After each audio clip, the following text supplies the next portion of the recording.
Hello, and welcome to the Roeliff Jansen Historical Society. My name is Lesley Doyel, the Society's president. The old Copake Falls Church, built in 1892, restored and repurposed in the 1980s, and is now home to the Historical Society. This historic building provides a perfect venue for our summer 2021 exhibition about wooden churches. I'm going to take you on a brief tour of our current and annual exhibition called Revived in Wood, Greek and Gothic Revival Churches of the Roe Jan region.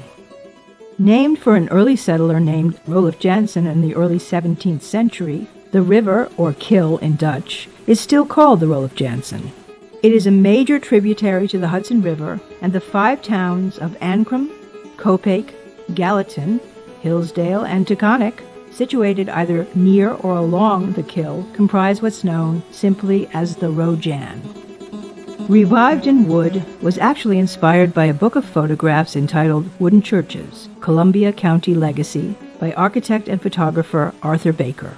Throughout the 1990s, Baker photographed all the wooden churches in Columbia County, and his work has since become a landmark in the study of American vernacular ecclesiastical architecture. Our exhibit starts with Baker's pictures of the 17 remaining 19th century wooden churches that are within the Roe Jan region. From there, we look at an earlier area photographer who also made these same churches the subject of many of his pictures. Van D. Harvey of Hillsdale was an enterprising late 19th and early 20th century photographer who published his pictures as postcards. Postcards have long been saved as mementos and souvenirs and are wonderful resources for historians. Just as postcards from Paris might feature pictures of Notre Dame, here in the Roe Jan area, Van D. Harvey published countless postcards of the wooden churches from numerous angles and vantage points. The exhibit displays a 19th century view camera, similar to the one that Harvey used, and the display even illustrates the process of making glass plate negatives for printing. The next section of the exhibit features recent photographs and brief histories of the wooden churches of the 5 Roe Jan towns.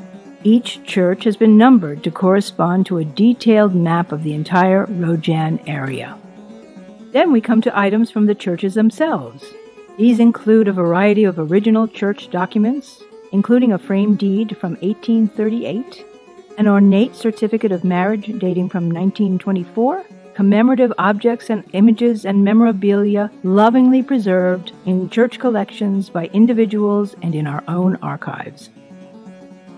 During the 19th century in America, 2 distinct architectural styles flourished side by side: the classical style of ancient Greece and the Gothic style of medieval Europe.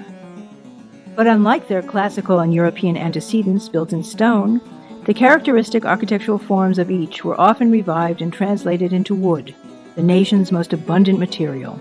Both styles also found a vivid expression in numerous rural churches dotting the American countryside. Revived in Wood also features numerous antique hand tools of the building trade, as well as new technologies growing out of the early industrial revolution that gave rise to such unique and essential tools as the pedal-driven scroll saw. Though most rural wooden churches in the 19th century were built by anonymous local artisans using pattern books, 2 Roe Jan churches were designed by widely acclaimed architects. British-born American architect Richard Upjohn was born in 1802, and during the course of his life became the most celebrated proponent of the Gothic Revival style. His numerous churches in New York City include Trinity Church on Wall Street. His office was responsible for the design of St. John in the Wilderness in Copake Falls, which is still looked at today as a pinnacle achievement in wooden rural Gothic church design. Reproduced in the show are Upjohn's original site plan and renderings for St. John in the Wilderness. There's even a handwritten list of building materials required for construction. Another well-known architect of a Roe Jan area church was John A. Wood. Wood's long list of civic buildings, museums, armories, and hotels includes the Tampa Bay Hotel in Florida, as well as dozens of important structures throughout New York State. As a very special feature, the exhibit includes Wood's actual drawing plans for the stunning Gothic-style West Copake Reformed Church. The exhibit explores aspects of both the Greek and Gothic revival styles, which are aesthetic manifestations of divergent worldviews. Put simply, the classical vocabulary of the Greek expresses the symmetrical solidity befitting a new and burgeoning republic. And as the influential 19th century architect Andrew Jackson Downing proclaimed, the leading idea of Gothic architecture is found in its upward lines. Upward, higher and higher it soars, in steeples, spires, and towers.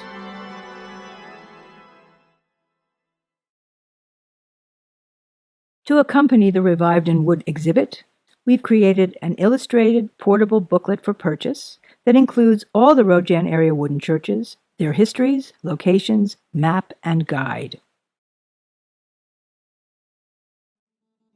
We hope you will visit the Historical Society Museum in Copake Falls to see Revived in Wood, which will be on view until October 2021.